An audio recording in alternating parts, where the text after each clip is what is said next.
Hello बच्चों, let's see the question. The question says that from the top of a cliff 25-meter high, the angle of elevation of a tower is found to be equal to the angle of depression of the foot of the tower.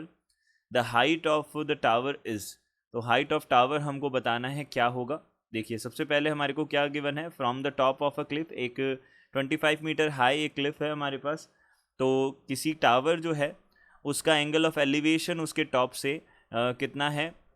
Angle of elevation उसके top का हमारे पास में कितना है, किसके equal है, angle of depression के equal है उसके बॉटम के. तो यहाँ से हमने क्या बोला सबसे पहले. देखिए यहाँ से हम क्या बोल सकते हैं.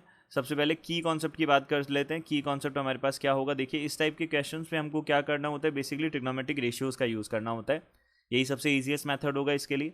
तो यहाँ से हमने बोला टेन थीटा का हम यहाँ पे यूज़ करेंगे, जिसका मतलब होता है टेन थीटा किसके इक्वल हो गया, परपेंडिकुलर अपॉन बेस के इक्वल हो गया. ये हमारे पास बनेगा. तो हमने यहाँ से क्या किया, सबसे पहले डायग्राम बना लिया कि डायग्राम कुछ किस तरीके से बनेगा ये हम देख लेते हैं. तो ये हमारे पास में सबसे पहले हमने क्लिफ बना ली, ये लेवल ग्राउंड बना लिया.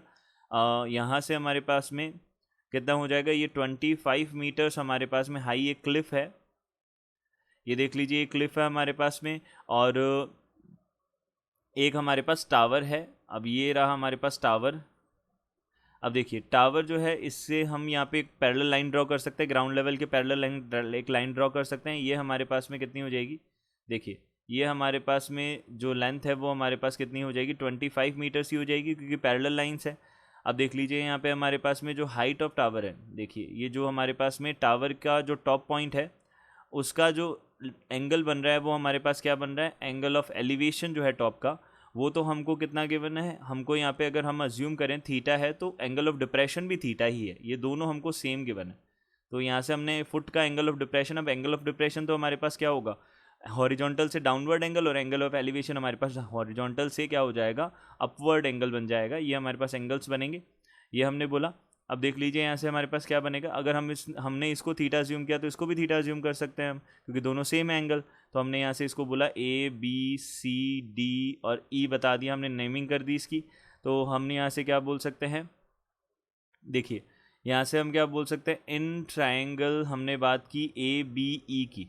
तो ए बी ई ट्राइंगल की बात की, और उससे भी पहले हम क्या कर रहे हैं, लेट कर रहे हैं. लेट एंगल हमारे पास में ए बी ई जो है वो किसके इक्वल है, थीटा के इक्वल है. और यही एंगल किसके इक्वल हो जाएगा यहाँ पे, यही एंगल इक्वल हो जाएगा ई बी डी के इक्वल हो जाएगा. ये दोनों एंगल्स हमारे पास में इक्वल हो जाएंगे.